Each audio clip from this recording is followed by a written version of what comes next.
I felt God's asking me to share Genesis 3 with you today. We've started reading the Bible. We're going to go through it in a month. But yeah, the man and woman sin, Genesis 3. The serpent was the shrewdest of all the wild animals the Lord God had made. One day he asked the woman, "Did God really say you must not eat from the fruit of any of the trees in the garden?" "Of course we may eat fruit from the trees in the garden," the woman replied.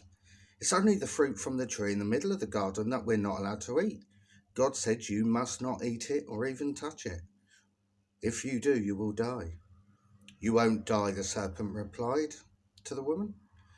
"God knows that your eyes will be opened as soon as you eat it, and you'll be like God, knowing both good and evil." The woman was convinced. She saw that the tree was beautiful and its fruit looked delicious, and she wanted the wisdom it would give her, so she took some of the fruit and ate it. Then she gave some to her husband who was with her, and he ate it too. That moment their eyes were opened, and they suddenly felt shame at their nakedness. So they sewed fig leaves together to cover themselves. When the cool when the cool evening breezes were blowing, the man and his wife heard the Lord God walking in the garden.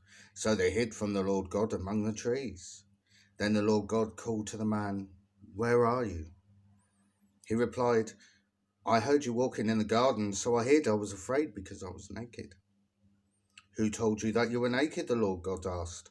"Have you eaten from the tree whose fruit I commanded you not to eat?" The man replied, "It was the woman you gave me who gave me the fruit, and I ate it."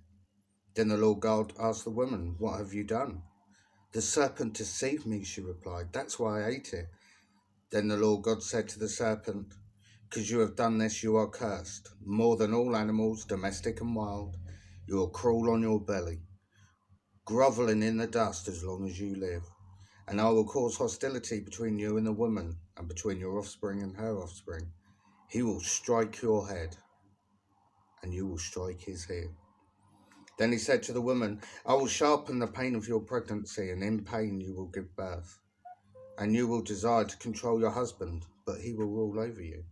And to the man he said, "Since you listened to your wife and ate from the tree whose fruit I commanded you not to eat, the ground is cursed because of you, and your life will struggle to scratch a living from it. It will grow thorns and thistles for you, though you will eat of its grains. By the sweat of your brow will you have food to eat until you return to the ground from which you were made.